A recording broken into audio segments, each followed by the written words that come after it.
수시를 정함으로 들어가 앉으셨더니 잡수시기 전에 손씻지 아니하심을 그 바리새인이 보고 이상히 여기는지라.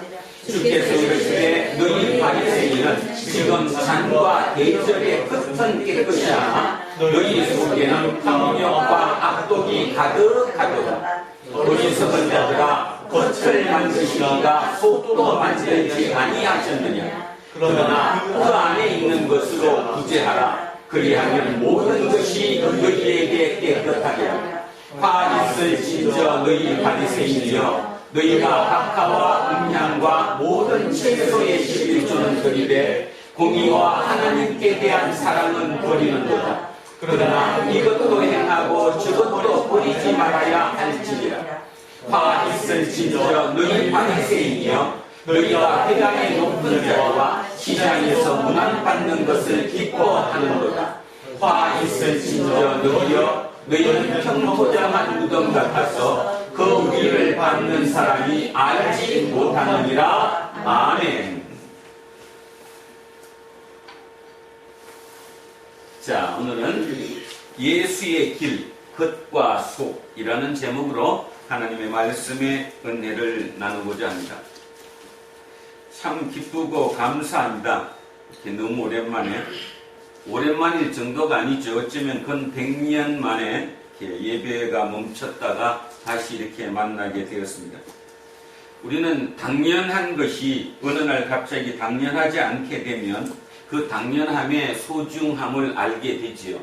1918년 스페인 독감이 일어났을 때 미국의 많은 교회와 성당들도 멈췄다고 합니다. 그때의 기록들을 요즘에 다시 이렇게 되돌아서 보면 그때도 뭐 지금처럼 심각했더라고요. 근데 차이가 뭐냐? 그래도 지금은 우리가 좀 많이 제대로 받아들이지만 그때는 말도 안 된다. 어떻게 예배를 멈추냐 하면서 굉장히 그 투쟁들이 많았던 것 같아요. 그때는 더 많이 죽어나갔잖아요. 독감의 바이러스가 원체 강하다가 보니까 전염력도 빠르고 많은 사람이 그렇게 죽어나갔다고 합니다. 사람이 옆에서 죽어나간다. 전혀 또 눈으로 보이지 않는 그런 바이러스에 의해서 죽어나가는 것을 보면 참 사람이 새롭게 우리를 돌아보게 되지요. 인생이 무엇인가? 도대체 죽음이 무엇이고 삶이 무엇인가를 생각하게 됩니다.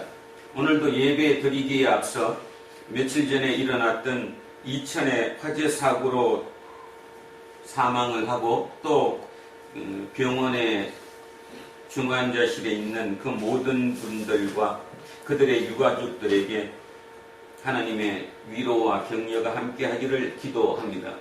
우리는 이런 세상을 살죠. 그런데도 우리는 또 며칠 지나고 나면 이것을 또 잃어버리고 또 내 마음대로 삽니다. 오늘은 그래서 삶이 무엇이냐, 도대체 무엇이냐를 깊이 생각해보자 하는 의미에서 자, 주보 뒤에 헨리 나우엔의 예수의 길이라는 책에 있는 그분의 기도문을 잠시 한번 읽으면서 오늘 출발해 볼까 합니다. 천천히 제가 먼저 한번 읽겠습니다. 사랑하는 주님, 오늘 저와 함께 하여 주소서. 제 산만한 심정을 들어주시고 이 혼란스러운 삶을 어떻게 살아야 할지 알려주소서. 저는 이 불안한 세상 속에서 집으로 가는 길을 알지 못합니다. 제게 그 길을 보여주소서. 주님은 고요하신 하나님이십니다. 소란한 세상에서 주님의 음성을 경청하도록 도와주소서. 주님 곁에 있고 싶습니다. 주님은 평안이요 기쁨이시니 저도 평안하고 기쁜 사람이 되도록 도와주소서. 이는 주님과 가까이 살 때 맺는 열매이오니 사랑하는 주님, 저를 주님께 가까이 이끌어 주소서. 아멘. 여러분은 어떤 구절이 딱 마음에 와닿습니까? 저는 이 책을 지난주에 읽으면서 이 구절에 들어와서 집으로 가는 길을 알지 못합니다 해서 눈물이 났습니다. 갑작스럽게 너무 강하게 그 문구가 제게 들어왔고요. 우리는 칩으로 가는 길을 알지 못한다. 헨리 나우엔이 이 칩으로 가는 길을 알지 못한다는 이 고백이 무슨 의미일까? 자기 아파트를 못 찾아갔을까요? 그것은 아닐 거잖아요. 결국 헨리 나우엔은 내가 돌아가야 할 칩이 있다는 사실을 마음속에 새기고 살았던 사람이라는 것입니다. 여러분은 어떻습니까? 코로나 와중에도 여러분 머릿속에는 내가 돌아갈 집이 있다는 생각을 가지셨습니까? 아니면 어쨌든 이 땅이 내 집이니까 내 아파트, 내 집, 내 삶, 내 직업 그 모든 일에 내 모든 에너지와 생각을 혹시 다 쏟지 않으셨나요? 그렇게 보면 우리가 너무 불쌍하다는 생각이 들지 않습니까? 자기 스스로가 불쌍하지 않을까요? 시간도 없고 도대체 돌아갈 집도 없고 돌아갈 부모님도 안 계시고 그냥 이 땅에서 어쨌든 여기서 버텨내야 된다는 생각을 가지고 이 와중을 견딘다면 우리가 너무 불쌍할 것 같습니다. 예수님 당시에 사두개인이 있었습니다. 그러니까 예루살렘에, 그러니까 이스라엘이라는 나라의 사회 지도층이라고 부르는 거죠. 그러니까 사회를 이끌고 가는 사회 지도층이라고 부르는 그 사람들 중에 여러 집단이 있었는데 그 중에 가장 큰 집단, 그러니까 명수로는 가장 크지 않지만 귀족의 집단, 가장 경제적으로 부유한 집단이 있었습니다. 소수였겠죠. 우리로 따지면 뭐 한 2%? 대한민국에도 2%가 있잖아요. 자, 그들을 사두개인이라고 불렀습니다. 사두개인들은 어떤 생각을 가지고 살았냐 하면 천국은 없다. 천사도 없다. 영혼도 없다. 다시 합니다. 천국은 없다. 천사라는 존재도 없다. 고로 성령도 없는 거죠. 성령은 영적인 존재, 천사라고 볼 수 있으니까 없다. 셋째, 뭐도 없다? 영혼도 없다. 그 시대의 대부분의 사람들, 그로부터 예수님 시대로부터 이미 500년 전에 그 시대의 로마 시대를 살았던 사람들, 또 그리스 시대를 살았던 사람들은 뭐를 가지고 살았죠? 여러분 아시는 소크라테스가 왜 사약을 기쁜 마음으로 그냥 먹었어요? 농담하듯이 친구한테 내가 어떤 친구한테 닭 한 마리 빚졌으니까 그거 갚아줘. 그리고 그 사약을 먹고 그냥 죽었어요. 왜? 대담해서? 아니면 똑똑한 현자였으니까? 아니죠. 그 시대에 만연했던 사상은 영혼불멸설입니다. 영혼불멸설이라는 게 뭐예요? 육이 영혼을 가두고 있는 거예요. 그러니까 이 육을 벗어나면 영혼은 자유로워지는 거죠. 그런 사고를 갖고 살았기 때문에 누구는? 소크라테스는 뭐 아무것도 아니었어요. 제가 지금 여기서 이렇게 물 한 잔 마시듯이 그냥 사약을 받아먹고 가는 거예요. 아무것도 아니니까. 영혼은 죽지 않는 거니까. 그런 시대를 이어왔던 그 시대에 500년이 지난 이스라엘의 사두개인이라고 하는 집단들은 영혼도 없다라고 생각했습니다. 그러면 여러분 뭔가 의문이 가지 않지 않나요? 사두개인들이 직업이 뭐였죠? 제사장이었어요. 제사장, 쉽게 얘기하면 가장 높은 직급이었다는 거죠. 경제적으로도 가장 부유했어요. 정치적으로도 가장 윗자리에 있었던 사람들이에요. 그런데 그들이 영혼도 없다, 천사도 없다, 천국도 없다고 믿었단 말입니다. 그러면 왜 제사 지냈을까요? 이 땅에서 잘 살. 쉽게 얘기해서 창조주 때문에, 창조주가 나를 창조해 줬기 때문에 제사 지내는 거예요. 그러니 그들은 돌아갈 곳은 없는 거죠. 여기 헨리 나우엔이 얘기했던 돌아갈 집은 그들은 아예 머릿속에 없어요. 그러니까 이 땅에서 어떻게든 잘 살아야 되죠. 어떻게든 내 몸 편해야 되고 이 땅에서 누릴 거는 모든 것을 다 누려야 되죠. 그들 집단이 사두개인이었다는 것입니다. 그러니 일반 백성들, 보통 우리가 얘기하는 일반 백성들은 사두개인들을 좋아했을까요? 싫어했을까요? 아니, 그래도 이렇게 질문하면 이상한가? 닮고 싶었을까요? 안 닮고 싶었을까요? 아니면 부러워했을까요? 안 했을까요? 부럽죠. 말은 못해도 그지? 겉으로 직접 대놓고는 표현 못했어도 엄청나게 부러웠을 것입니다. 부럽다는 뜻이 무엇입니까? 부럽다는 뜻이 무슨 말이에요? 나도 그렇게 되고 싶다는 거예요. 나도 그렇게 되고 싶다는 거예요. 자, 예수님 입장으로 돌아가 봅시다. 하나님 입장에서 보면 참 딱하죠. 아니, 딱하다고 그래야죠. 그게 안 됐잖아요. 이 땅의 끝이니까. 이 땅의 모든 삶에 목매 달고 거기에만 사니까. 그죠? 그들은 저 땅이 없으니까. 이곳 이후에 삶도 없고 영혼도 없고 성령도 없고 천사도 없으니까. 그냥 모든 게 끝나는 거니까. 그러니까 이 땅의 삶의 모든 것을 걸었으니 그들은 당연히 잘 살 수밖에 없지요. 악독해지잖아요. 철면피가 될 수도 있잖아요. 그러나 그들은 그거를 철면피라고 생각하지 않죠. 그냥 동물과 똑같죠. 동물은 그냥 생존 경쟁을 하면서 이 땅에 살다 가야 되는 것이니까. 어떻습니까? 지금 대한민국 사회에도 사두개인들이 상당히 많을까요? 안 많을까요? 상당히 많습니다. 자기는 아니라고 얘기하지만 알게 모르게 자기의 생각 속에 사두개인과 같은 개념을 가지고 합니다. 교회 왜 나옵니까? 좀 전에 이영미 집사 얘기했던 것처럼 이 땅을 잘 살라. 저 땅은 없는 거고 이 땅을 잘 살라. 한 푼이라도 더 축적하려고. 더 편하게 살라고. 그들은 오늘도 얼마나 열심히 예배 드리는지 모릅니다. 예배 드립니다. 그리고 그들이 최상류층의 호화로운 삶을 살아갑니다. 그 다음 집단이 있었는데 그 집단이 바로 바리새인들이죠. 바리새인의 집단들은 굉장히 엄격했습니다.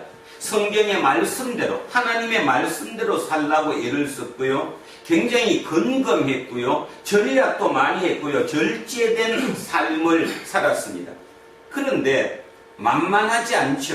그 절제된 삶이라는 게 참 만만하지 않습니다. 그런데 문제는 백성들이 그들을 존경하기 시작합니다. 아, 저분은 진짜 대단하다. 인생 저렇게 살아야지. 저런 삶이 얼마나 멋있어. 절로 존경한다는 거죠. 존경의 표시가 옵니다. 대단히 좋은 일이죠. 바리새인은 그렇게 출발을 했습니다. 그런데 바리새인의 집단이 존경을 받으면서 교만해지기 시작했어요. 그리고 또 하나는 뭐냐? 이제 너도 나도 바리새인이 꾸민 사람들이 많았어요. 나도 저 집단 속에 들어가고 싶다. 나도 저 집단의 한 분 멤버가 되고 싶다. 바리새인 멤버가 얼마나 되기 어려웠냐 하면 내가 가입 신청을 하면 1년의 유예 기간이 있는데요. 그 1년 동안 심사를 한답니다.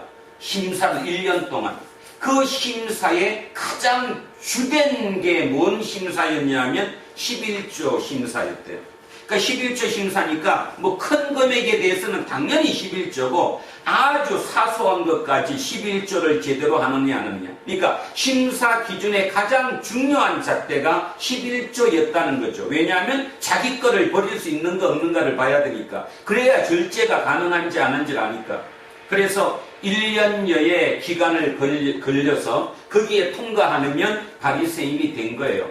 그러니까 그 집단에 들어갈 수 있는 겁니다. 그러니 그 집단에 들어가면 폼 좀 잡을만 하죠. 아, 나도 말이야 이렇게.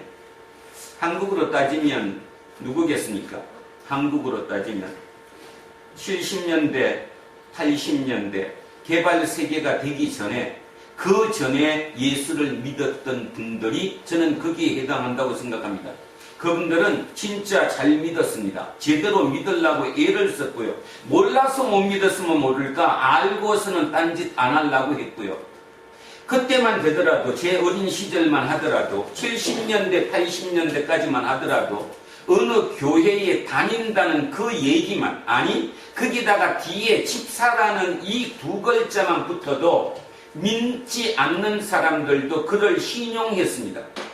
신용했어요. 아, 자기가 믿지 않는 사람이라도 저 사람 교회 댕겨, 저 사람 예수쟁이야, 저 사람 집사님이래. 그 말의 의미가 뭐였냐 하면 저 사람은 믿을 수 있는 사람이다 였습니다. 믿을 수 있는 사람이었다. 그러니까 생각해 보십시오. 내가 사업을 하고 싶습니다. 늦게 사업을 시작했습니다. 내 꿈이 뭘까요? 나도 그 집단에 들어가야지. 그 집단에 들어가서 다른 사람들이 저 사람은 믿을 수 있어 그 얘기를 들어야 될 거 아니에요. 그래서 나중에 거기에 들어가게 된 거예요. 인원이 늘어나게 됐습니다. 예루살렘 전체 인구가 약 5만 명이었을 때, 예루살렘의 전체 인구가 5만 명이었을 때 바리새파 인구가 5천 명까지 올라갔습니다. 10분의 1이죠. 10명 중에 한 명이 바리새인이 된 거예요. 자, 여러분, 여기서 문제가 생깁니다. 여기 장로님이 되시지만 장로님 세대들의 교회를 처음 다니셨던 분들은 진짜 바리새인처럼 절제했고요, 깨끗했고요, 제대로 하나님을 믿으려고 했습니다. 그런데 간증을 합니다. 어떤 분이 나와서 내가 말이야 진짜 주일 성수 열심히 하고 새벽기도 열심히 나오고 헌금 안 떼먹고 11조를 진짜 철두철미하게 열심히 했더니 다 잘 되더라. 사업도 잘 되고 우리 자식들도 다 잘 되고. 참, 옆에 어떤 사람이 우연찮게 그 사람의 얘기를 들었습니다. 나도 팔자를 바꾸고 싶어요. 방법은 있습니다. 뭐 하면 돼요? 저 사람 따라하면 되는 거예요. 저 사람 따라하면. 자, 두 번째 시도한 그 사람은 마음으로 그거를 한 것이 아니라 마음속에 뭐를 갖고 그걸 한 거죠? 욕심을 갖고. 나도 저처럼 되겠다는 그 욕심을 갖고 그분과 똑같이 따라서 했어요. 새벽기도 열심히 나가고요. 주일 성수 열심히 하고요. 11조 절대로 안 떼먹고 1원도 안 떼먹고 열심히 하고요. 그랬더니 내 자식도 조금 잘 됐어요. 여러분, 장로님 세대에 왜 자녀들이 잘 됐을까요? 왜 사업이 잘 됐을까요? 그때까지만 해도 신뢰가 있었기 때문에 잘 되게 돼 있어요. 그래서 복을 받았어요. 심지어는 거기서 대통령까지 나왔어요. 이제 문제는 그 이후부터 대한민국에 문제가 생겼습니다.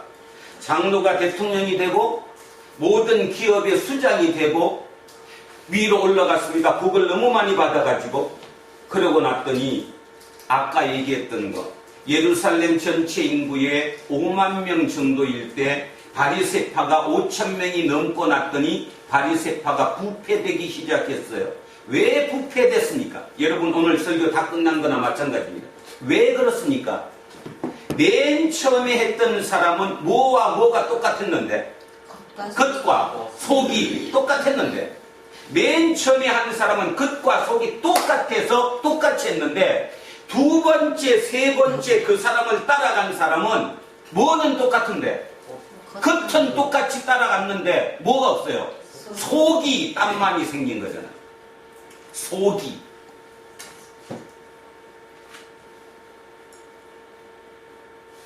설교 끝났습니다. 그거 묵상하실 수 있으면 뭐 딴 얘기 아무것도 필요 없어요. 그러면 왜 잃어버렸을까에 대한 답을 찾아야 합니다. 왜 우리는 짧은 시간에 그걸 잃어버렸을까? 폭발적으로 늘어나니까. 기하급수라는 말을 쓰죠. 처음에 인원은 작았을 때는 절제도 가능하고 돈이 될 수도 있고 사회적으로 신뢰성도 얻었고 모든 걸 얻었어요. 그러다가 조금씩 불어나면 괜찮은데 어느 시점부터 대한민국 교회에 폭발적으로 크겠습니다. 이렇게 뻗어나간 거죠. 그러다 보니까 그냥 부패가 일어나기 시작한 거예요. 겉만 그럴듯한 거지 속은 안에는 다 딴 마음을 가지고 이중적인 마음을 가지고 그 일이 벌어졌으니 그게 당연히 부패될 수 없는 밖에 없는 꼴이 된 거잖아요. 그래서 어느 날 그들은 뭐를 잃었어요 이제? 그게 너무 달콤해서 거기서 주는 그 성취감과 그 재물과 그 자녀들의 잘 돼가는 모습과 모든 것이 너무나 좋았어요. 그래서 뭐를 잃었어요? 하늘을 잃었어요. 잃으려고 잃은 게 아니라 너무 좋으니까 잃었어요. 좋은 차죠. 아파트도 10년씩 지나니까 10평씩 늘어나죠. 자녀들도 다 잘 되죠. 그죠? 얼굴도 옛날에 못생겼는데 갖다 뭐 칼 대니까 뭐 다 이뻐지죠. 뭐 세상에 돈으로 안 되는 게 아무것도 없는 거예요.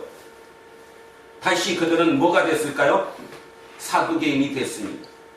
이제는 하나님 필요 없이 내가 가지고 있는 이것만 갖고도 나는 충분히 누리고 사는데 전혀 지장이 없는 거예요. 대한민국 이렇게 오는데 딱 30년도 안 걸렸습니다. 그래서 지금 이 젊은 애들은 뭐가 뭔지 하면서 또 가르치고 얘기하면서 마음속으로 참 많이 불편하기도 하고요. 죄스럽기도 합니다. 왜냐하면 옛날에 그 얘기를 이 친구들한테 아무리 제가 얘기를 해도 이 친구들 머릿속에는 그림이 그려지지 않습니다. 본 적이 없기 때문에. 나는 그거를 보고 겪었기 때문에 이렇게 해서는 안 된다고 얘기를 하지만 이 친구들은 한 번도 그 그림을 머릿속에서 본 적이 없어요. 다시 얘기하면 사두개인의 아들로 태어났어요. 우리 아버지 엄마가 사두개인이었다니까요. 나는 어릴 때부터 보고 큰 게 그것밖에 보고 큰 게 없어요. 옆에서 아무리 딴 얘기를 해도 들어오질 않아요. 머릿속에 그림이 그려지지 않습니다. 그죠? 두 번째, 자, 바리새인이 됐어요. 사두개인까지는 못 돼도 대한민국이 2%까지는 못 되더라도 대한민국이 20%는 되기 위해서 열심히 살았거든요. 그래서 20%가 됐어요. 뭐가 좀 누릴만 해요. 애들이 다 병들었어요. 여기 있는 부모 다 똑같아요. 내 자식도 마찬가지고 여러분 자식도 똑같습니다. 왜 그렇습니까? 나 열심히 살았는데 진짜 내가 사두개인으로 예수 복 받으려고 지킬 거 다 지키고 진짜 남들보다 절제하고 얼마나 끔찍히 해서 살았는데 왜 이렇게 됐냐고 지금. 겉과 속이 완전히 틀려졌기 때문에. 그런데도 아직도 못 깨달아요. 아직도 겉과 속이 잘못된 걸 못 깨달아요. 그러다 보니까 최근에 이상한 일이 벌어지죠. 우리 어릴 때, 여러분들은 조금 더 연세 드셨던 간에 하여튼 예전으로 돌아가면 예전에 보통 그 사이비 집단이라고 부르는 그런 종교의 형태의 공통점은 치유를 한다거나 안수기도를 한다거나 어떤 무엇인가 액션을 통해 가지고 내 삶의 어떤 부분을 바꿔주는 점쟁이가 점을 치듯이 미래를 예언해 준다거나 뭐 이런 식으로 그런 사교 집단들이 부흥했어요. 지금은 어떻습니까? 그런 집단들은 다 어디에 있습니까? 사이비 집단 2단에 있는 게 아니라 기존 교회에 있습니다. 그리고 사이비 집단이라고 우리가 부르는 신천이라든가 하나님의 교회라든가 이런 말씀 안 되겠지만 하여튼 보통 우리가 부르고 있는 그 집단들의 공통점이 뭡니까? 말씀 가르치죠. 그죠? 그들이 안쓰기도 하는 거 보셨어요? 생각도 안 해보셨죠? 심각합니다. 지금 가만히 생각해 보세요. 뭘로 그들이 젊은 애들을 유혹합니까? 성경 말씀으로.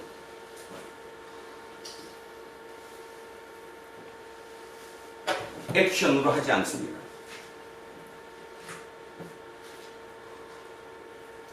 저는 오늘 굉장히 우리는 심각한 지경에 속했고 지난 2달 예배 못 드린 그게 그냥 코로나가 왔으니까 못 드렸겠지 그것이 아니라 진짜 우리가 누구였는가를 다시 한번 마음속으로 돌이키는 시간이 되어야 한다고 생각합니다. 안 그렇다면 이 교회 존재가 의미가 전혀 없습니다. 무슨 의미가 있어요? 사두개인처럼 열심히 살아가지고 돈이라도 벌면 돈의 힘이라도 느끼고 살지. 그 위력이 얼마나 센지, 그 맛이 얼마나 좋은지, 달콤한 정도가 아니라 그냥 여기 한 방울 들어가면 그냥이에요, 그냥. 그들은 죽기 싫어요. 천국 안 믿습니다. 이 땅이 것이지 무슨 천국은 가본 적도 없는데, 거기에다가 이 젊은 20대 애들 과학적으로 교육을 받았어요. 합리적인 교육을. 쟤들에게 비이성적인 얘기는 씨도 안 먹힙니다. 그런데 신천지나 이런 이단이라고 부르는 집단들의 얘기는 뭐를 얘기합니까? 비이성을 얘기하지 않고 초이성을 얘기합니다. 초이성을 얘기하니까 똑똑한 애들이 걸려 들어가는 거예요. 말이 맞거든요. 논리적으로 맞는다, 그 뜻입니다. 우린 지금 이것도 아니고 저것도 아니고 어정쩡 해가지고 바리새인도 못 되고 사두개인도 못 되고 동경만 해요. 동경만. 나도 그렇게 하고 싶다라고. 근데 몸은 안 따라주는 거죠. 심각한 이 뒤에 다시 나우엔의 이 얘기로 들어갑니다. 돌아갈 집이 있습니까? 근데 집으로 돌아갈 길을 잃어버렸어요. 어떻게 돌아가야 하는지 모르고 온 거예요, 지금. 그래서 지난번에 우리 첫 주에 제가 빌 게이츠의 편지라고 하는 것을 제 설교 시간에 읽어드렸습니다.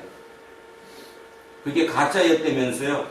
그래서 그걸 처음으로 언론에 공개했던 영국의 더 선지가 밑에다가 사과를 표했습니다. 너무 정확한 검증 없이 그거를 신문에 실어서 너무 많이 퍼진 것 같다. 여러분 알고 계시는 나오미 캠벨, 이런 유명한 스타들, 그들을 통해서 파급적으로 전 세계에 그게 보급됐습니다. 추적 조사해 봤더니 이슬람교를 믿는 한 사람이 있었다고 얘기합니다. 또 제가 이렇게 얘기하면 여러분 이렇게 얘기하겠죠. 우리는 기독교고 이슬람인데 정신 차리세요. 정신 차리시라고. 저는 왜 이 얘기를 오늘 여러분과 같이 하고자 하느냐 하면, 누구였든 간에 빌 게이츠라는 이름을 맨 밑에 집어넣고 사람들을 읽게 만들었기 때문에 가짜 뉴스인 것은 맞지만 그 내용 자체가 나는 가짜라고 생각하지 않습니다. 그 판단은 옳았습니다. 코로나19 사태가 우리 인간에게 주는 어떤 영적인 의미가 있다는 그 말은 저는 진짜라고 믿습니다. 누가 썼든 나는 그 사람이 천재라고 생각해요.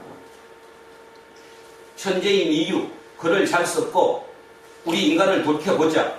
바이러스 하나에 공격받는 너희다. 네가 대단한 것 같지만 너네 별 볼 일 없다. 왜 정신 안 차리냐? 이번에 영적인 어떤 의미가 여기에 있을 것이고 이 과정을 통해서 어떤 조정자의 역할을 할 거다. 조금 더 세게 얘기할까요?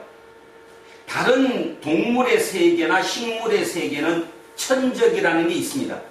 그래서 조절을 하죠. 개체수가 늘어나면 개체수를 줄이고 이 평형을 이루는, 유일하게 지구상에 존재하는 존재 중에 인간은 천적이 없습니다. 그죠? 인간의 천적이 없잖아요. 조절이 안 되잖아요. 70억, 100억, 200억 계속 늘어날 거 아니에요? 이미 77억이라며요. 어쩌면 바이러스가 그거를 조정하는 조정자일지도 모릅니다. 기분 되게 나쁘시겠지만, 인정하고 싶지 않으시겠지만. 그래서 오늘 여러분과 두란노 교회의 전체의 미래, 하나님이 도대체 누구인가? 그리고 저는 감사한 거 하나, 저 또한 만약에 지금 14년차 목사인데 저 또한 만약에 초기에 제가 목사를 처음 시도할 때 제 머릿속에 들었던 모든 탐욕, 욕심, 그 모든 것이 진짜 하나님의 축복으로 이루어졌다면 아마 지금 저는 절대로 여러분과 이런 얘기를 하지 못할 것이라는 겁니다. 딴 쪽의 얘기를 하겠죠. 기존의 큰 교회 목사님처럼 여러분한테 협박할 겁니까 오늘? 예배 잘 들으셔야 합니다. 어? 그 인터넷으로 예배 드리니까 예배가 좋습니까? 그러겠죠. 목사가 그 질문 해야 될 거 아니에요, 오늘? 8주 동안 인터넷으로 예배 드리니까 좋았습니까?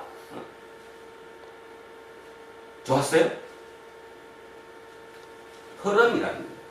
대세의 흐름이고 중요한 것은 인터넷으로 드렸다, 안 드렸다의 개념이 중요한 게 아니라 지금 우리가 어떤 길을 가고 있는 것이고 내가 누군가를 돌아서야 된다라는 거죠. 예수님은 지금 끊임없이 얘기하는 거예요. 예수님이 성경책을 보면 밑에 사람들, 그러니까 뭐라고 표현하지? 좀 이렇게 하찮, 좀 이렇게 힘든 사람들에게는 잔소리 딱 한마디도 안 했죠. 욕 한 번도 안 하셨습니다. 근데 누구를 대놓고 욕했어요? 사두개인과 바리새에게는 악독한 욕을 했어요. 이 뱀 같은 새끼들아, 독사 같은 자식들아. 그보다 더 짱스러운 욕도 그들 대놓고 했어요. 저는 지난 일주일 이 본문을 가지고 설교를 준비하고 묵상하면서 참 많은 격분도 있고요, 슬픔도 있고요, 마음속에 애잔함도 있었습니다. 그리고 제 개인적으로 감사했던 것은 이병선이를 여기까지 인도해 주신 하나님께 감사했어요. 육체적으로 보이는 모든 조건으로서 너무 나빴지만 영적으로 나는 대단히 성장했구나. 그러니까 내가 이 생각을 할 수 있구나. 하나님 마음에 조금이라도 더 다가설 수 있게 됐구나. 내가 만약에 육적으로 경제적으로 조건이 너무 조금이라도 더 좋았다면 그거를 앞에 깔고 색안경을 끼고 하나님을 봤기 때문에 하나님을 조금 지금에 보는 하나님과는 틀렸을 거다. 하나님의 애잔함, 하나님의 애타는 마음을 봤습니다. 하나님이 자기의 독생자 예수 그리스도를 이 땅에 보내셨다. 우리는 날마다 기도할 때 이렇게 입으로 고백을 합니다. 너무 안 됐으니까. 화가 난 것이 아니라 너무 안 됐으니까. 자기 집을 잃어버렸으니까. 돌아올 집이 여기고 내가 지 애비인데 아무것도 모르니까 지금 뭘 하는지도. 얼마나 마음이 안타깝고 아팠겠어요? 제가 그런 것 같아요. 그래서 제가 그 생각했어요. 난 너 목사 맞지? 목사가 뭐 하는 일이냐 하면 하나님의 마음을 전해주는 사람이야. 네 인기 끌라고 하지 말고 네 교회 조금 더 커갖고 더 크게 확장돼서 어디로 나간다는, 그래서 남한테 폼 한 분 잡고 싶다는, 나는 적어도 500명 정도의 목사라는 폼 한 분 잡고 있다는, 20명도 채 되지 않는 20명 조금 넘는 목사면 밖에 나가서 집사들도 웃어요, 나보고. 집사보다 못한 목사니까. 누가 목사 인정합니까? 인정 안 합니다. 이름은 목사니까 목사님 그러지만 속으로 뭐 네가 나보다 못한다. 우리 구역이 몇 명인지 아냐? 구역장이 나보고 그럽니다. 그럼에도 불구하고 제가 있어야 되는 이유에 대한 것을 얘기하는 겁니다. 지금 우리는 진짜 심각히 길을 잃어버렸어요. 젊은 친구들 천국 없습니다. 영혼이요? 웃기는 소리예요. 진지하게, 진짜 진지하게 한번 대화해 보십시오. 없습니다. 근데 제가 물었어요. 근데 왜 너 교회 왜 나와? 부모님들이 열심히 나가니까 나도 나와야 되는가. 그죠? 아마 많은 부분이 나는 그럴 것이라고 생각합니다. 물론 이게 조금 더 확대 해석인지는 모른다고 해도 많은 경우 교육을 그렇게 받지 않았기 때문이에요. 애들이 나쁜 게 아니라 저 젊은 친구들한테 그런 교육을 가르친 적이 없거든요. 불과 얼마 안 됐잖아요. 길게 보면 300년이고요. 짧게 보면 200년. 그거보다 더 짧게 보면 100년이에요. 인류 수십억, 40몇 9억 년이라고 그러는 그 역사 중에 산업혁명 이후로 300여 년 만에 우리는 어떤 식이 됐냐 하면 그냥 무조건 성장 우선주의. 그래서 생산도 대량 생산, 유통도 대량 유통, 소비도 대량 소비, 그 다음에 갖다 버리는 거, 폐기하는 것도 대량 폐기, 이 사고 속에 우리가 그냥 딱 있는 거예요. 그러니까 전부 다 보고 듣고 하는 게 그것만 보다 보니까 이게 삶인 거라고 생각을 한 거죠. 그러다 보니까 그 사람들이 삶이라고 생각했으니까 그 중에 한두 명들은 사두개인이 최고구만. 맞아. 어떻게 그렇게 똑똑할까? 응? 천국도 없고 이 땅이 것이고 영혼도 없고 그렇게 사는 거지. 지금도 그렇게 살아요. 근데 여러분은 아까 우리 집사람이 자꾸 부러워한다고 그러는데 나는 진짜 그거는 부러워 안 해.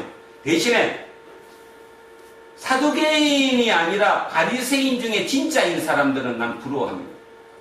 요즘 그런 역할을 하는 사람들이 간혹 있죠. 진짜 옛날 바리새인들처럼 철저하게 삶을 조정하고 생각하면서 살아가는 사람들. 누구들일까요? 철학자들입니다. 그 중에 몇몇들 이 글 쓰는 걸 보면 감이 와요. 저분은 진짜 그런 삶을 살려고 애쓰는구나. 투쟁하는 거죠. 애쓰는 거예요. 제가 여기 맨 뒤에 이렇게 써놨습니다. 자, 하나님을 의지하고 사는 것은 매일매일 다시 시작해야 되는 일이에요. 한 번 의지했다고 내가 하나님 사람 아니라는 거예요. 마치 전에 한 번도 하나님을 의지하고 살지 않은 것처럼 눈 뜨면 매일매일 의지하려고 애써야 된다는 거죠. 근데 예수쟁이들한테는 이게 안 보여요. 안 보여요. 뭐 당연하니까. 눈 뜨고 나면 내일도 나는 예수쟁이니까. 그래서 그냥 밖에 나가서 생활해요. 그리고 예수쟁이, 나 예수는 집사님이니 뭐 얘기 목사님 하면서 얘기를 합니다. 그런데 어떤 상황에 부딪히고 액션을 취할 때 보면 모습 자체는 뭐 완전히 개판 5분 전이죠 뭐. 왜? 매일매일 그걸 안 하니까. 그런데 간혹 가다가 이 철학자들의 책들을 이렇게 보면 그 자기의 그 매일매일 투쟁에 대한 얘기가 조금씩 그 사이에 이렇게 흘러나오죠. 야, 참 치열하게 사는구나. 어떤 누군가는 어떻게 하면 돈을 더 벌까 경제에 목숨 걸고 만몬 신에 기대고 그 만몬을 위해서 치열하게 사는데 진짜 누군가는 진짜 신에 대해 난 그래서 그걸 하나님이라 표현을 못하겠습니다. 그 사람들은 그 신을 위해 진짜 이 땅이 끝이 아니라는 그 영혼을 위해 영혼의 맑음을 위해 참 치열하게 사는 사람이 소수가 있더라고요. 우리는 그 길을 따라가야 된다라고 생각합니다. 자, 그 정도 그런 생각을 가지면서 오늘의 본문을 보면 예수님의 그 애타는 마음이 조금이라도 보이지 않을까요? 한번 오늘의 말씀으로 들어가 보겠습니다. 예수께서 말씀하실 때 바리새인이 자기와 함께 점심 잡수지기를 청함으로 들어가 앉으셨더니 짜자잔 누가 청했어요? 초기죠. 초기. 쉽게 말하면 이 바리새인은 예수님이 좀 대단하게 보인 거예요. 랍비는 랍비인데 저 사람 그냥 보통 사람은 아닌 것 같다. 한 말씀이라도 들어보자. 그래서 길로 가시는 그 예수님 붙들고 우리 집에서 정신 식사나 하시지요? 하고 불렀어요. 그랬더니 잡수시기 전에 손 씻지 아니하심을 그 바리새인이 보고 이상히 여기는지라. 여러분은 이렇게 이상히 여긴다고 그러니까 그냥 저 사람의 손도 안 씻어. 요즘 그거 뭐랑 똑같아요? 마스크도 안 해. 저 사람 좀 별난데. 이런 그 정도가 아니고요. 쇼크 받았다는 뜻이에요. 원문으로 따지면 손을 안 씻어요. 왜 그렇죠? 자, 그 당시 팔레스타인 지역 자체는 사막 지역과 비슷하잖아요. 건조기후니까 먼지가 풀풀 나고 또 그 다음에 밥을 뭘로 먹어요? 숟가락으로 손으로 먹어요? 손으로 먹어요. 그러니까 당연히 밥 먹기 전에는 손을 씻어야 돼요. 그래야지 우리 카레 먹자 카레 손으로 이렇게 먹는 것처럼 당연히 씻어야 되는 거예요. 두 번째는 모세의 법 중에 구전법이라는 게 있죠. 우리 보통 장로들의 유전 이렇게 얘기하는데 구전법이 있습니다. 모세 오경 빼놓고 구전법, 말로 전해왔던 법. 그 구전법에 보면 당연히 씻어야 되는 거예요. 그 구전법을 기록한 책이 미시나라는 거고요. 그 미시나에다가 해석을 달고 주석을 다른 게 바로 여러분 어릴 때 한 번씩 다 읽었던 거. 탈무드입니다. 탈무드. 탈무드를 그 해석하고 번역한 탈무드를 다 한꺼번에 실으면 2톤 트럭 한 차예요. 그런데 얘들은 탈무드 요만한 뭐 100쪽짜리 200쪽짜리 요약본 그 중에 일부만 이제 좋은 것만 읽는 거죠. 탈무드가 그 정도로 양이 많습니다. 그러니까 구전법이 그 정도로 구전법이 많다는 거죠. 이럴 땐 이렇게 해야 되는 거. 그래서 그 당시 이스라엘 사람들은 모세오경 토라도 당연히 믿었지만 구전법에 대해서도 확실하게 인지하고 그대로 살았거든요. 그러면 말이 안 되잖아요. 예수님은 팔레스타인에 살던 사람이에요. 그분이 식사를 하기 전에 손을 안 씻었다? 뭔 뜻일까요? 의도했다는 겁니다. 실수한 것이 아니라 일부러 의도한 거예요. 손을 안 씻는 거예요. 쇼크를 주기 위해서. 그러니까 당연히 의도를 했으니까 상대 쪽이 이거 왜 이래 이런 거죠. 그러니까 대답하는 거예요. 주께서 이러시되 너희 바리새인은 지금 잔과 대접의 끝은 깨끗이 하나 너희 속에는 탐욕과 악독이 가득하도다. 그죠? 겉은 뭐 얼마나 깨끗있고 깨끗하지만 겉으로 보면 멀쩡하지만 이 속, 우리가 보지 못하는 그 속에는 뭐가 가득하다고요? 탐욕과 악독이 가득하다. 아까 제가 말씀드렸던 70년대 80년대 초의 예수쟁이들은 참 신뢰받았다. 그 이후 2세대 3세대 그거 모방했던 사람들은 겉과 속이 틀려졌다. 똑같은 거예요. 지금 바리새인들이 겉과 속이 틀려져 버립니다.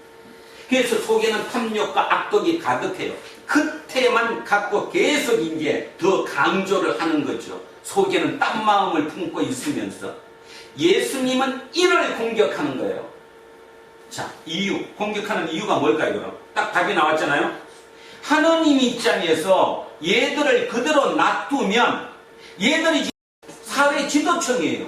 그리고 밑에 사람들이 이 사람들을 공경해요. 존경한다고요. 신뢰해요. 그들 마음속에도 나도 조금만 형편 피면 나도 바리새파에 가입하고 싶어. 나도 저렇게 세상을 살고 싶어.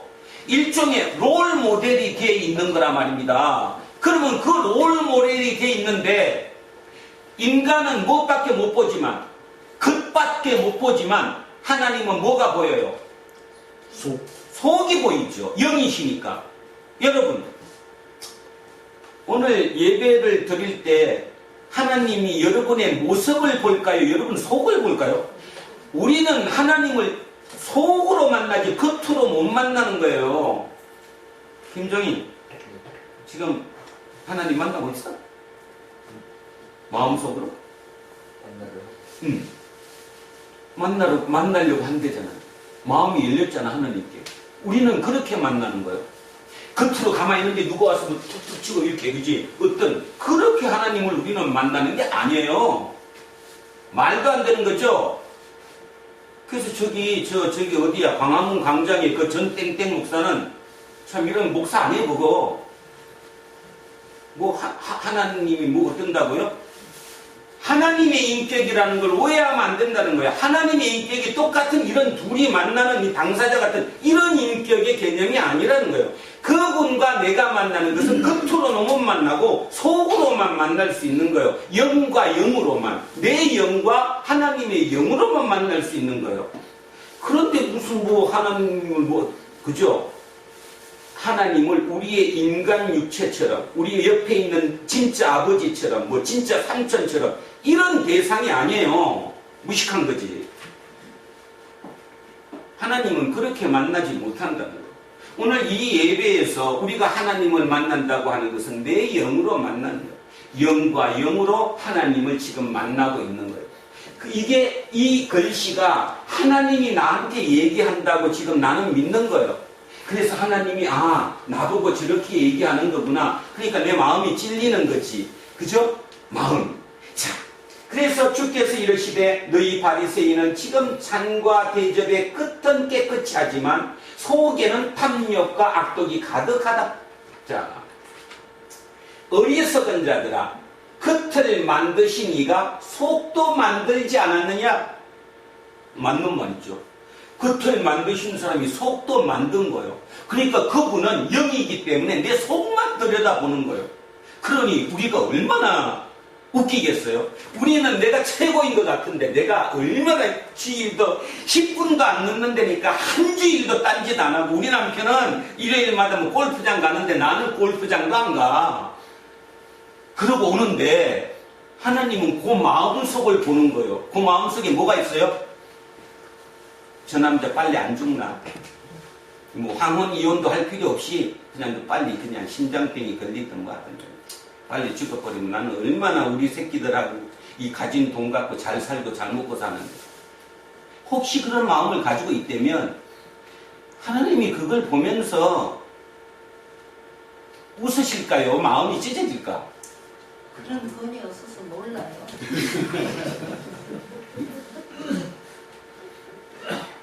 자, 그러나 그 안에 있는 것으로 구제하라. 자, 여기 이상한 말이 나왔어요. 그 안에 있는 것으로 구제하라. 쉽게 말해서 속이 아니라 안에 있는 것으로. 그럼 안에 뭐가 있죠, 지금? 안에 뭐가 있죠? 탐욕. 악독. 그러면 그 탐욕, 악독이 안에는 탐욕으로 있지만 어떤 형태로 옆에 있어요, 없어요? 있지. 그게 뭐예요? 돈이지. 탐욕이 속에 있지만 그 탐욕의 어떤 결과물, 근거는 옆에 있죠. 옆에 은행 금고에 있을 수도 있고 뭐 하긴 우리 집사람처럼 돈이 없다니까 없겠지만 있는 사람들은 거기 있겠지. 그러니까 예수님이 그러는 거예요. 그 안에 있는 것으로 다른 성경 본문에 보면 여기가 네가 소유하고 있는 것으로 이렇게 번역되어 있기도 합니다. 그러니까 네가 가지고 있는 것으로 구제하라. 남을 도와주라. 그리하면 모든 것이 너희에게 깨끗하다. 그렇죠. 그러면 안까지 깨끗하다는 거예요. 예수님은 우리에게 뭐라고 말씀하냐면 마음이 청결한 사람이 복이 있나니 어떻다고요? 하나님을 볼 것이요. 마음이 청결해야 하나님을 보는 거예요. 겉이 깨끗해야 하나님을 보는 게 아니라 속 안이 영혼이 이 영이 깨끗해야 하나님을 만날 수 있는 거라는 거예요. 그 얘기. 자, 그래서 그 안에 있는 것으로 구제해라. 안에를 없애라. 그러면 너는 깨끗해지니까 그죠? 깨끗해지니까 하나님을 보게 될 거다. 화 있을진저. 이거는 그 탄식이거든요. 저주가 아니라 이거는 탄식입니다. 아이고 어떡한데 진짜 어찌인데 지금 생각만 바꾸면 진짜 될 수 있는데 저 딱해서 어떤데 결과가 뻔한데 불행당할 게 뻔한데 앞으로 무슨 일이 닥칠 게 뻔한데 마음이 너무 안타까운 탄식. 그 탄식의 표현입니다. 화 있을진저 너희 바리새인이여 너희가 박하와 음향과 모든 채소의 11조는 들이되 박하와 음향 뭐 이게 뭔가는 필요 없고요. 이게 일종의 그 채소인데 필요 없고 우리로 따지면 이겁니다. 텃밭에 장로님 그 댁에 지금 텃밭에 상추도 심어놓고 고추도 한 5그루 심고 상추도 몇 개 심었어요. 집에 텃밭에 심어놓은 상추나 그 다음에 고추 거기에서 나오는 거 개수 계산해갖고 10분의 1은 11조를 낸다는 거예요.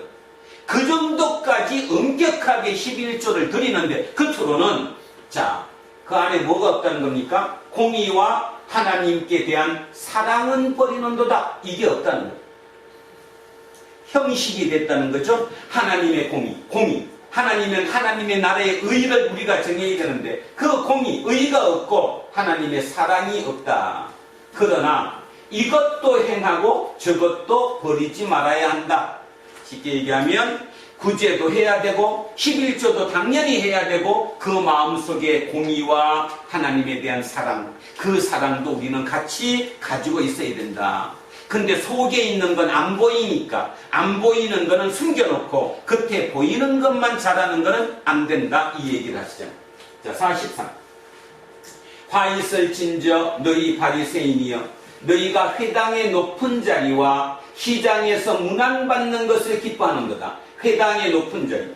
자, 이게 지금 회당이라고 치면 옛날에 이스라엘도 회당이었잖아요. 회당이 밑에 석하고 회당하고 한 1.5m 정도 회당이 높아요. 되게 높은 데서 하죠.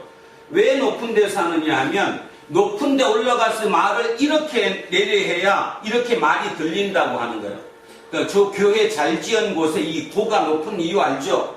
스피커를 저 위에 놔서 목사가 여기서 설교를 딱 하면 하늘에서 이렇게 들리는 것처럼 하기 위해서 그렇게 설치를 하는 거거든요. 그러니까 위에 있는 하늘에서 얘기하는 것처럼 이 단상이 높은 데 있다는 거예요. 만약에 제가 이 단상이면 이게 여러분보다 한 1.5m 높은 곳에 단상이 있고 그 단상 옆에 여기에 의자가 하나가 놓여 있는 거예요. 이 의자, 이 자리를 모세의 자리다. 그러면 저기는 누가 앉습니까? 회당장이 앉을 수도 있고 아니면 우리 이 회당 중에 가장 어르신인 장로가 여기 앉을 수도 있고 또는 권위 있는 권세가가 혹시 들어오면 앉을 수 있는 말 그대로 최상석인 거죠. 위에 있는 한 자리. 그런데 이 자리를 먼저 앉으려고 일찍 온다는 거예요. 회당에. 인간이. 예? 뭔 말인지 알죠? 자리는 한 자리뿐이니까 이 자리를 앉고 싶어서 회당에 일찍 와서 이 자리를 먼저 차지한다는 거예요. 자, 그래서 화 있을진저 너희 바리새인이여 너희가 회당의 높은 자리와 시장에서 문안받는 것을 기뻐하는도다. 먼저 인사하는 게 아니라 상대가 먼저 랍비님 나오셨습니까 하는 그 인사받기를 즐겨한다. 뭐가 이미 썩었다는 거예요? 영이 이미 교만에 찼다는 거죠. 안에 영이, 겉이 아니라 속이. 자, 마지막. 화 있을진저 너희여 너희는 평토장한 무덤 같아서 그 위를 밟는 사람이 알지 못하느니라. 평토장한 무덤. 우리는 무덤을 이렇게 봉분을 쓰니까 바로 무덤이 누군지 알아요. 이게 무덤인지 아닌지. 뭐가 없더라도 비석이 서이지 않더라도 이게 무덤이구나 자동적으로 알죠. 그런데 이 팔레스타인에는 돈 좀 있는 사람들은 어디다 써요? 동굴을 파갖고 거기에 이제 넣어놓고 막죠. 동굴에 놓거나 이렇게 하잖아요. 근데 뭐 돈이 좀 없는 사람들은 어디다 해요? 그냥 평토장. 일반 이 땅에다 그냥 묻어버려요. 평토장, 평평하게. 대신에 이것이 무덤이라고 위에다 표시를 해줘야 되는데 그 표시를 뭘로 한다고요? 횟가루로 위에다 이렇게 쳐놓으면 사람들이 이걸 밟지 않고 옆으로 피해서 지나가는 거죠. 무덤인지 아니까. 근데 생각해 보세요. 횟가루로 이렇게 표시를 해놓으면 비가 내리고 뭐 하다 보면 시간이 흐르면 구별이 안 되는 거죠. 그래서 평토장한 무덤이라는 뜻은 구별되지 않는 무덤이라는 거예요. 무덤인데 무덤에 대한 표시가 없어요. 그래서 이게 무덤인지 아닌지 모르는 거예요. 그러다 보니까 내가 가다가 그냥 들썩 밟아요, 안 밟아요? 무덤을 밟으면 일주일 동안 뭐가 안 돼요? 우리식으로 따지면 격리해야 돼요. 지금 코로나 바이러스 때문에 외국 갔다 오면 3주, 2주 격리하듯이 무덤을 만약에 밟았다, 이유 불문, 손을 댔다 또는 밟았다 어떤 이유든 간에 그러면 일주일 동안 성전에 출입 금지입니다. 성전을 못 댕깁니다. 그럼 무슨 뜻이에요? 이 사람들이 바리새인들이 평토장한 무덤 같아서 표지석이 안 된 무덤 같아가지고 옆에 사람들을 뭐 한다는 거예요 지금? 바이러스 감염시키듯이 성전도 못 들어가게 하는 이런 일을 벌이고 있다는 거예요. 당신들이. 가장 나쁜 얘기로 따지면 일종의 공격하는 거 아니에요? 너 굉장히 겉으로 깨끗한 자하고 폼 잡지만 네가 지금 누구를 누가 못하지? 맹인을 인도할 수 없듯이 지금 당신들이 폼 잡고 내가 사회 지도층이다 이렇게 얘기하지만 실은 사회 지도층이 아니라 저쪽 사람들을 지금 뭐 하고 있다? 감염시키고 있다는 거잖아요. 바이러스로 감염시켜서 그 사람들이 더 못하게 하고 있다. 일주일 동안 성전에도 못 들어가게 만드는 이런 일을 당신들이 지금 하고 있다. 이 얘기를 하고 있는 것입니다. 예수님의 얘기를 들어보면 이 얘기죠. 예수님은 하나님이십니다. 하나님이 얼마나 답답하셨으면 이 바리새인들을 깨지 못하면 모든 사람이 구원받을 방법이 없어지는 거예요. 왜냐하면 밑에 있는 사람들의 대부분의 본이 롤 모델이 누구니까? 바리새인이니까. 그들을 닮고 싶어 하니까. 자기도 그 길을 가고자 하니까. 그러니까 그 길을 부셔야 되는 거죠. 이쪽을 부셔야 이쪽이 되는 거죠. 근데 정작 중요한 것은 이 밑에 사람들이 저 얘기를 듣고 아 그래? 그러면 내가 주인공이 될 수 있어? 이런 생각을 했을까요? 안 했을까요? 못했죠. 지금도 똑같다는 거예요. 지금 제가 여기서 설교하면서 그래도 우리 두란노 공동체 식구들이 다 삶이 그래도 중이하로 떨어져 있는 좀 기분 나쁘시겠지만 이런 입장이니까 우리한테 기회가 있습니다. 제가 여러분에게 설교 안 되면 여러분은 속으로 뭐라고 했냐면 좀 웃기고 앉았네. 얘긴 좋지. 뭐가 있어? 뭐가 있는데 어떻게 우리가 해? 돈이 있어. 자식이 잘 됐어. 실력이 있어. 학벌이 있어. 뭘로 할 건데? 이렇게 얘기할 거 아니에요? 똑같은 거예요. 예수님도 지금 설교하고 계시잖아요. 설교를 듣는 당사자들은 저 설교를 들으면서 속으로 웃기고 있네. 꿈 같은 얘기지 뭐. 저거는 몽상이야 몽상. 몽상이지 내하고는 얘기가 틀려. 그렇게 넘어갔겠죠. 근데 중요한 사실은 첫 독자, 이 누가복음을 처음 읽었던 첫 독자들은 이걸 읽으면서 야 맞다. 내가 주인공이 될 수 있다 생각했겠죠. 왜냐하면 이 첫 독자들이 누구예요? 예루살렘 성전이 멸망하고 이미 예루살렘이 망하고 난 뒤에 사두개인들은 씨도 없어졌고 바리새파들은 지금 유대인으로 도망갔고 진짜 우리가 새로운 기준이 될 수 있구나 느꼈겠죠. 그 이방 종교의 이방인 기독교 공동체들이. 여러분은 어떻습니까? 저는 첫 독자이고 싶습니다. 첫 독자. 웃기는 얘기가 아니라 아 맞다. 하나님이 우리를 새로운 기준으로 뽑으셨구나. 내가 잘나서가 아니라 세상을 살리기 위해서. 안 그러면 세상은 죽으니까. 세상이 바리새파가 존경받는 곳, 바리새파가 사회 지도를 이끌어가는 곳이면 그 세상은 결국은 망할 거니까.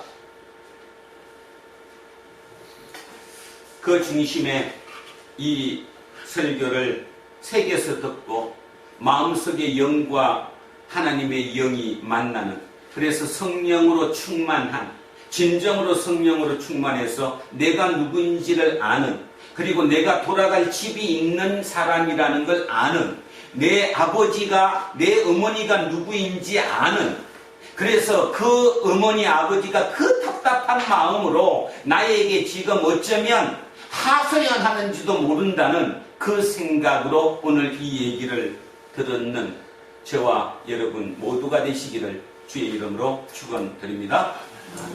기도하겠습니다. 하나님, 코로나 와중에 새로운 기준이 생기고 있습니다. 보통 뉴노멀 합니다. 어쩌면 예수님 말씀처럼 육에 대한 뉴노멀보다 영에 대한 뉴노멀이 먼저 새겨져야 할 것이라고 믿습니다.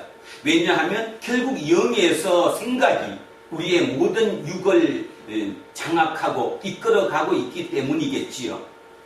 우리는 보통 바리새인 하면 참 절제되고 대단한 사람들이라고 얘기하지만 그거는 겉모습일 뿐이고 그들의 마음속에는 어떤 악한 탐욕, 악독, 욕심을 가지고 있다는 것.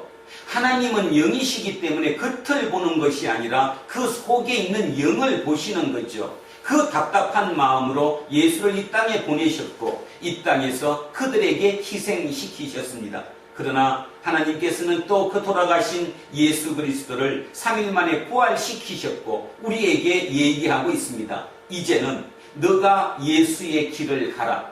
그래서 우리는 우리의 이름을 예수쟁이라고 스스로 얘기합니다.